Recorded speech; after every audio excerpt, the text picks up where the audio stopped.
Tonight we are in Genesis chapter 37. That will be Genesis chapter 37, and like we mentioned at the end of last time, we are now at the final section of the book, which will, of course, run on naturally to the end of the book. But really, it starts by that dividing phrase that we've seen throughout the book, which I believe now, unless my counting is wrong, which is likely a lot of the time, this will be the 10th time, the 10th division of the book. So these are the generations of Jacob. There we read in verse 2. These are the generations of Jacob, but of course we know that is because it is following the line of Israel now. So in chapter 36, you had, these are the generations of Esau. That's letting you know that the other descendant of Isaac will have his own line. It will become his own nation. And later on, that nation, Edom, will come up again and again. Oftentimes, they are a thorn in Israel's side. But chapter 37 now, that tells us it's the plan of God will follow through Israel's line. And so, while the title is referring to Jacob, naturally, this will become the story of Joseph, Jacob's special son. I'll use that with quotation marks, because we'll see how he treats him and also what a unique kind of man he turns out to be. Now, after I finished up last time, I was thinking that it's good to bring up a theme that we have not visited since the beginning, and that is, if you remember, in the Garden of Eden, when God was handing down the consequences to each of the people, he gave that promise that the seed of the serpent will be against the seed of the woman. And he says, he shall bruise you on the heel, and you shall bruise him on the head. And so oftentimes we jump to the very end of that, right? We go right to Christ. But you can follow that thread going through the story of the Bible, from that moment on through the Old Testament and to Christ. And so the final victory does not come until Christ conquers that sin and death. But we have seen this so far throughout Genesis, and now we're going to see it continue, but now we have a real logical layout of the Bible, and especially the Old Testament, because it's hard for so many more books, so much history, to keep track of the Old Testament. But all you say is, okay, the seed of the woman, the seed of the serpent. What is the seed of the serpent? Okay, we'll take the manifestation of people who are against God's people. But the seed of the serpent, the seed of Satan, is sin. He's the father of all lies, and sin brings death. Well, Cain will commit murder. He will, against his own brother, and he will increase sin in the world. His descendants, we see Lamech was one of them who had also murdered a young man, he says. And then by the time you get to the flood world, you have the earth being filled with violence. And the only ones who are really truly following God by that point will be Noah and his family. Now, before that point, you have the sons of God, which we did a whole series on that. But when we study it diligently, I think we'll see that it was those sons coming from Seth who were faithfully following God. And it says these were calling on the name of the Lord. So naturally, you have the seed of the woman, those faithful people, God's people, who will follow the Lord and call upon his name, versus those who have followed that path of sin and gone to a world that is ruled by Satan. So by the time Noah comes along, you only got 8 of them, 8 of the people who will call upon the name of the Lord. The rest perished in the flood. But fast forward, then you have Abraham coming from, you have several descendants, Shem, Ham, and Japheth. But, the phrase Semitic means from Shem. And so when we're talking about the Hebrew people, Moabites, and Ammonites, who they don't exist anymore, but all those came from Shem. Even when you look at Arab peoples. So you have the line of Shem, Ham, and Japheth. But the point is, Abraham comes on the scene, and from what we can see, the whole world has already gone after idols. And so Abraham's family himself, his father's household, they served other gods, we learn in the book of Joshua, at the end of the book of Joshua. But Abraham, he listens to the call of the Lord, and he follows the Lord, and he teaches Isaac to do the same. Naturally, Jacob does the same. And so here we are. Israel, his descendants, will become the 12 tribes. They'll become a nation. And so naturally, you have the nation of Israel who would trace back to that seed of the woman. They are people who should continue on calling upon the name of the Lord, while as the other nations have turned to idols. And so, naturally, as we get to Israel through the Exodus and them being given the law, they are expected to be a light to the nations. And it's important. We come to Leviticus and it's like, this is kind of boring. You know, we've had that thought, all these laws. And it finds its importance when we realize they've come out of Exodus, they're being given the law, and the other nations should look at them and say, why are these guys so blessed? Why are they being so successful as that nation? Well, morally, they're not falling into the same traps. You know, a lot of the things in Leviticus talk about everything from family relations to animal relations to same-sex relations. And Israel's not doing a lot of the things. And then even some sanitary things. They're not eating the pigs and the bats and these sorts of things. And they're practicing, I forgot the name of it, but COVID-19, you had to separate yourself. And, you know, they said 6 feet and all of that. But anyways, that was a law given in Leviticus. I'm drawing a blank on the name of what that's called. Even cleansing yourself. A lot of the things in Leviticus about cleansing was a recipe. For example, we would call it rye soap today, is what that recipe would be given. So people, and even as far as what animals, all those things in Leviticus that they would eat, well, that was excellent for the land agriculturally. The goats and the sheep. And so what they would eat, what they would not eat, it was perfect for a blessed nation. And the other people would look at them and say, what is going on with them? Well, they're going to say the reason is because we're following God's law. And then they would become a light to the nations. Now, unfortunately, get to Judges, and they're turning to idols too. And they turn to these other gods, and they're becoming more like the nations. By the time the kings come around, God is going to say, you surpassed the sin and the evil of the nations around you.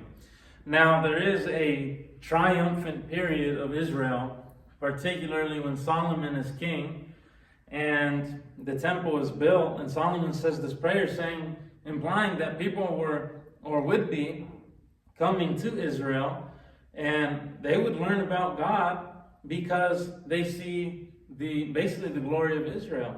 And so, but it was short-lived. And then you get to the kings, and then there comes all the idol worship once again and the problems. And so the point is that we're following a small group of people who will follow the Lord, while the rest of mankind has turned to idols and sin. But the fact is, what this should teach us is that conquering of sin only comes when Jesus gets to the scene, and he is that sacrifice. And so it's important to notice where this is going. And now we've seen, prior to this, some of the tendency of Jacob's sons, his family. And now Jacob is introduced, but Joseph will be brought into all of this. And now we're going to see an excellent story of how Joseph is the deliverer of his family. Now, he doesn't know it when he's going through a lot of these things. He doesn't know how God is working everything out. But we could say it this way: had these things not happened to Joseph, his family and all his brothers and his father would not have been delivered. But because it worked out how it did, not that God didn't want them to do those evil things to him, but God was able to work it out to where even though bad things are happening to him, he's able to be this deliverer of other people. And so we're going to see that with Joseph. So it starts right off the bat with him in verse 2. It says, after these are the generations of Jacob, it says, Joseph, being 17 years old, was pasturing the flock with his brothers. He was a boy with the sons of Bilhah and Zilpah, his father's wives. And Joseph brought a bad report of them to their father. Now Israel loved Joseph more than any other of his sons, because he was the son of his old age, and he made him a robe of many colors. So first of all, we've already talked about, you don't want to just have one definition of love, because we know what godly love is. We've been discussing it in John. But love, oftentimes in the Old Testament, that word used that we translate as love often means, it could just mean that strong passion / that favoring. And so Joseph, what we're looking at here, there's no getting around it. He did favorite Joseph as opposed to the other children. And we're going to see some negative consequences of that. But no doubt, most likely because of Rachel, the firstborn from Rachel specifically. Again, that kind of re-emphasizes the problem. When we depart God's design, and now Jacob has taken all these wives, it just brings problem after problem after problem. But he decides to show favoritism with Joseph because he is the son of Rachel. And the other thing we point out is he brought a bad report of them to their father. Now, it's easy to jump to assumptions as we go through some of these details, but we have no reason to believe that Joseph was ever, with any of them, being vindictive, that he wanted to get them in trouble, or that he was trying to provoke them. In fact, because of the amount of information we have is at the minimal, and about Joseph's part, and that actually tells us that he was just being truthful. He was just being honest, and in his eyes, why would his brothers treat him badly? They're his brothers. Why would they, want to do anything to him? So it seems that, his father is showing the favoritism, but Joseph, he's just being his 17-year-old self, and he's not trying to provoke them. He's really just being honest and a man of character. And so he's not going to lie. So he brings a bad report about them because he's faithfully reporting what was happening.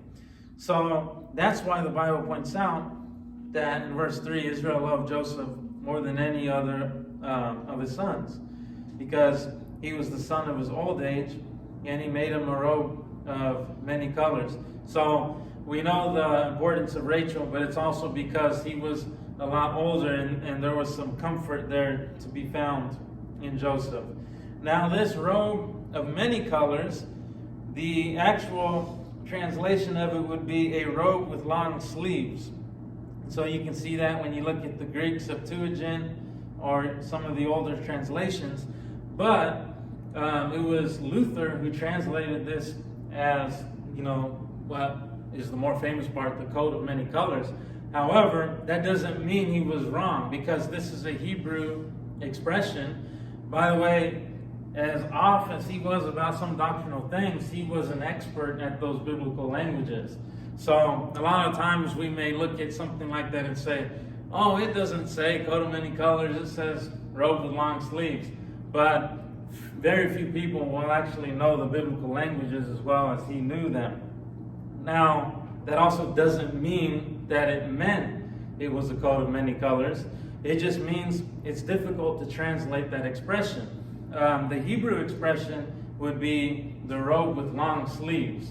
But as you've been following along in Genesis, I'm sure you've noticed by now that Hebrew is a very picture-esque language. It's very, his countenance had fallen. Cain's face had fallen. Well, why doesn't he just say he had a frown or he was looking upset? This is the way people spoke in Hebrew. His countenance was lifted. Why has the Lord done this to me? Well, he's not saying that the man was blaming God, but that's how they talked about things, that the Lord has caused this to befall me, because they recognized that God was all-knowing and all-powerful.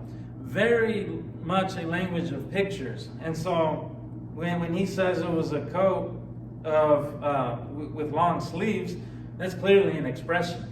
We don't know, was it a colorful cloak? Did it have different fabrics? Maybe that was the thought there. Maybe that's why Luther translated it many colors. But whatever the case, especially if it is the fabrics he has in mind there, and that means it was a very special robe. So not only he may have this kind of this love in terms of favor for Joseph, and you have to work on that. You have to know what kind of problems that will lead to and what it's going to lead to. But even if that is the case, you feel that way inside. But now he gives him a coat, and this very much appears something to be where they could see that he was favoring him. We don't know if this was the only event in the household where it happened, but it seems that Joseph is being treated by Jacob, his father, in a way that is unfamiliar to them. They did not receive the same kind of treatment or the special attention, and they have noticed it, and that's what is going to bring out this jealousy. But that was kind of only the first straw, right?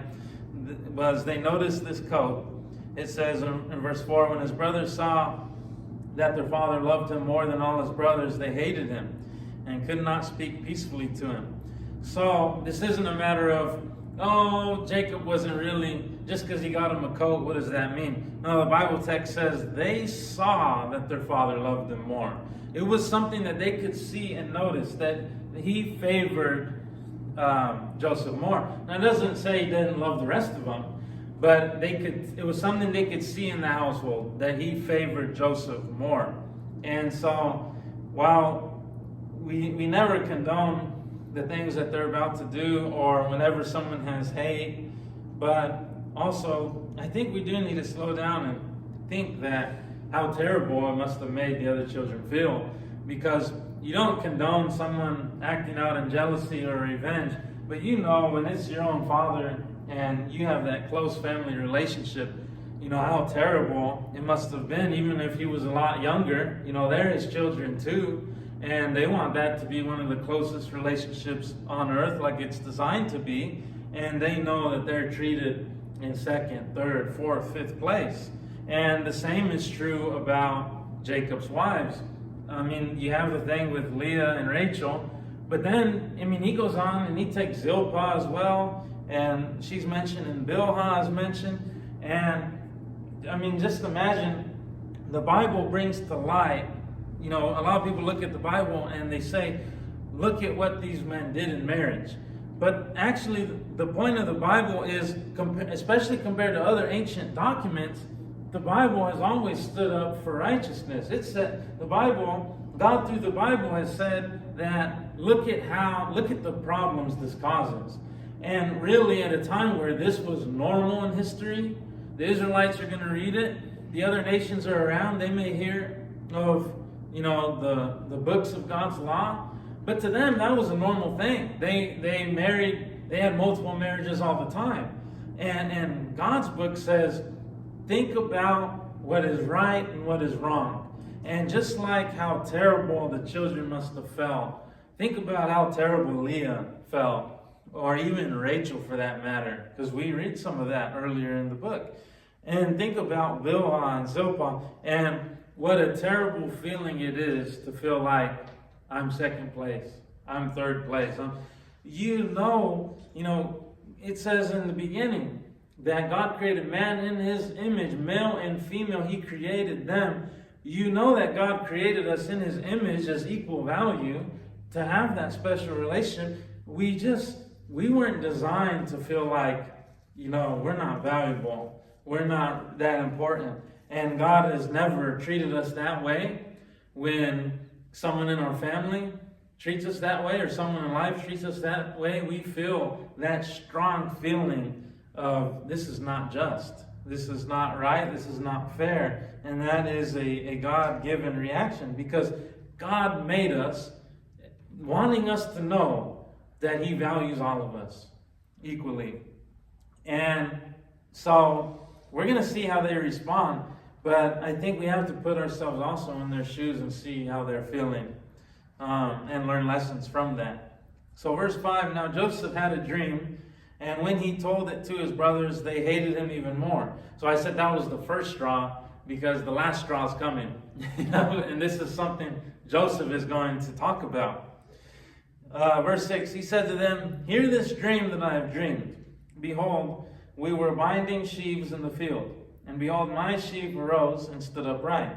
And behold, your sheaves gathered around it and bowed down to my sheaf. His brothers said to him, are you indeed to reign over us? Or are you indeed to rule over us? So they hated him even more for his dreams and for his words. Then he dreamed another dream and told it to his brothers and said, behold, I have dreamed another dream. Behold, the sun, the moon, and 11 stars were bowing down to me. So he specifies 11 of them. He's got 11 brothers. 11 stars were bowing down to me.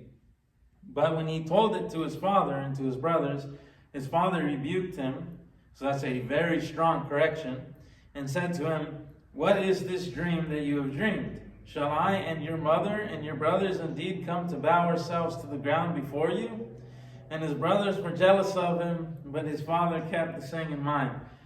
See, the thing with Joseph, he's not trying to make them mad or provoke. He's just telling them, honestly, this is the dream he had. He knows it's a significant one. It's not, and what's going on here, you know, me and you, we wake up, we have dreams all the time, and they may be strange ones.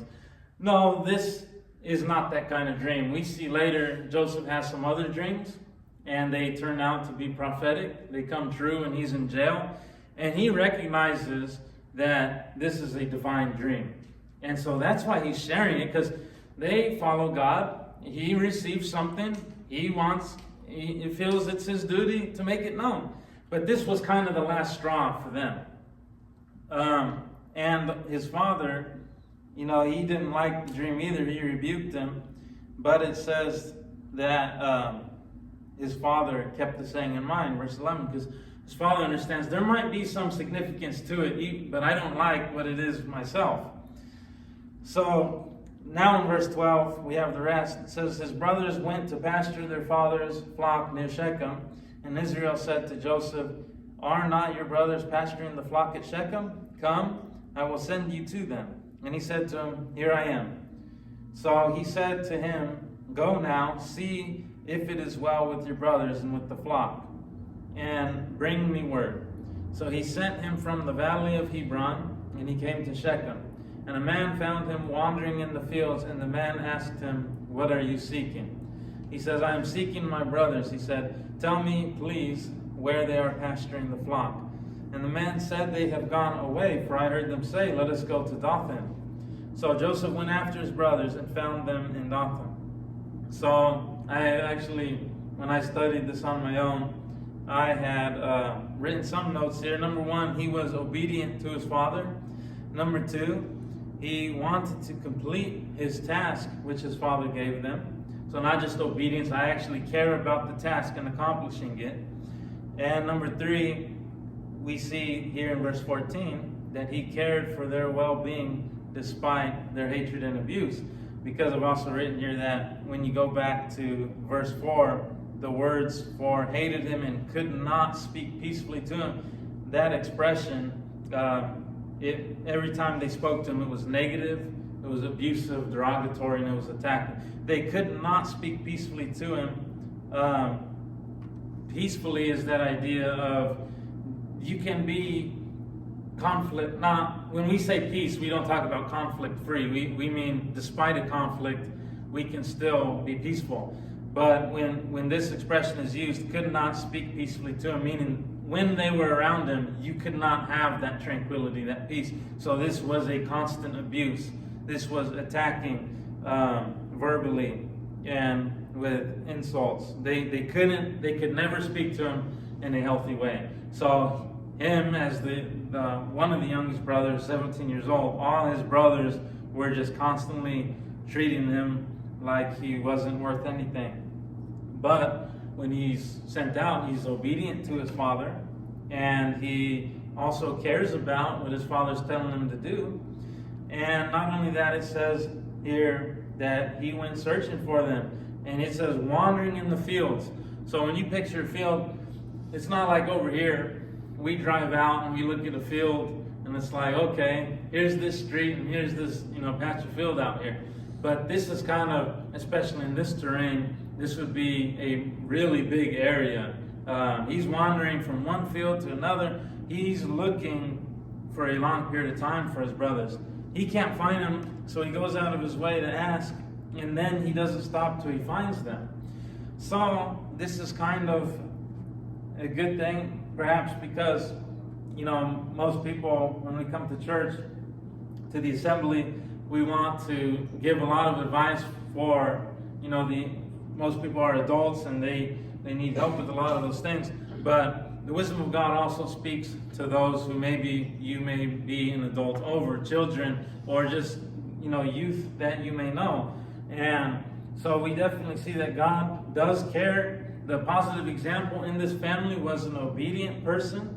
He absolutely wants children to be raised in a way that they will be obedient, but that obedience goes beyond just saying, because Jacob sends him to do a task. But it's not just, okay, I'm going to do the task, I can't do it, so I'm coming back. No, Joseph has gone beyond that with a godly character, and he says, I want my task to be accomplished.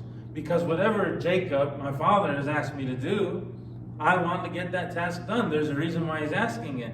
So it goes beyond, did I technically follow the command? No, godly obedience in a child means that you're going to follow the direction of the parent and care about it. And in this case, even though his other family isn't treating him good, he cares about it enough where he's going to look for them and try and find them. And he doesn't stop till he found them in verse 17. So, in verse 18, they saw him from afar, and before he came near to them, they conspired against him to kill him. So the intent is there. Even though Joseph is spared, I think it's worth noting that they were ready to kill him. Their intention was, they conspired and they came to a decision. It's like when you have a meeting with someone and you come together and you may talk about business or other things, but they had that meeting to kill him and they decided on it. And so that's what they were going to do. But they said to one another, here comes the dreamer. Come now, let us kill him and throw him into one of the pits. Then we will say that a fierce animal has devoured him, and we will see what will become of his dreams. But when Reuben heard it, he rescued him out of their hands, saying, let us not take his life. And Reuben said to them, shed no blood. Throw him into this pit here in the wilderness, but do not lay a hand on him, that he might rescue him out of their hand to restore him to his father. And so when Joseph came to his brothers, they stripped him of his robe, the robe of many colors that he wore, and they took him and threw him into a pit. The pit was empty. There was no water in it. So here you have kind of a coldness, a ruthlessness, a lack of love, but now you have robbery. It was his coat, so they conspired. The intent of their heart was evil. There you have deception here. They're going to lie about it. And then you have robbery. So we have a lot of things in the New Testament in Christ. A lot of the things we have in the Old Testament are principles of God, the law of God. But part of that law is also a simpler approach. God was teaching us what is right before me and what is wrong. So there's great value in the Old Testament. For a big part of it is also that, let's simplify things. What is against God? And here, well, we've already seen deception is, lying is, but we see how God is so much against conspiring, planning evil in our heart. He's against stealing. He's against this hateful and abusive speech. And what he really wants is obedience. He doesn't condone the wrong things that Jacob has done. He doesn't condone it. But even with that, there's a right way to handle something. Even if some injustice has happened in the family. And the right way to handle it is definitely not to rob from someone else, to lie, to steal. It's not. So we have to get these things in order. We can go to what Jesus did and what the Father has done for us, and those are immense blessings. But I think sometimes it helps to just simplify things. And why should we not do something? Because it's not pleasing to God. Why should we not rob and steal? Well, we don't want the consequences. We don't want these things to happen to us. The situation often gets worse, as we've seen. But sometimes we got to remind ourselves of the basics, that we should not like these things and we should want nothing to do with them because we don't want to be displeasing to God. We want God to look at our life and say, I can be pleased with this person. You can see the way that God is speaking of Joseph compared with how God is speaking to the brothers. And we want God to look at our life and say, I'm going to speak about him. I'm going to speak about her like I'm speaking about Joseph. And this is a principle that guides Joseph. Because later on, we'll get to, the reason why, Potiphar's wife was trying to tempt him, and he said, how could I do this thing and sin against God? See, to Joseph, he might have seen the consequences of sin, of bad decision making. What are the consequences if someone gets caught? But a lot of times in life, he was punished for doing the right thing. See, the reason why he took the punishment for doing the right thing instead of trying to get away with doing the wrong thing is one reason only. Because he wanted to be pleasing to God. And I think we can learn great things. We see how good God speaks about a man like this. We see how pleased God is when you have a life and a character like this. And I think that's really encouraging for us to, we want to bring sinners in and we want to make them feel welcome and hospitable and we don't want to drive them away. At the same time, we want to hate sin. We want to not be like that, and we want to love righteousness. It's found all over the Old Testament and the New Testament. We want to have a character where God would be pleased with us to speak about us like this. And so I think that would just be a good lesson for us to have this evening. And then, now that we've covered a lot of the introductory to Joseph, we'll move on with his life next week. So for now, we'll go ahead and offer our invitation for anyone who needs to come to Christ tonight in repentance and confession and in commitment to the Lord. You may make that decision today. If you need to ask any prayers or make anything known, you also have that invitation. So please do so as we stand and sing.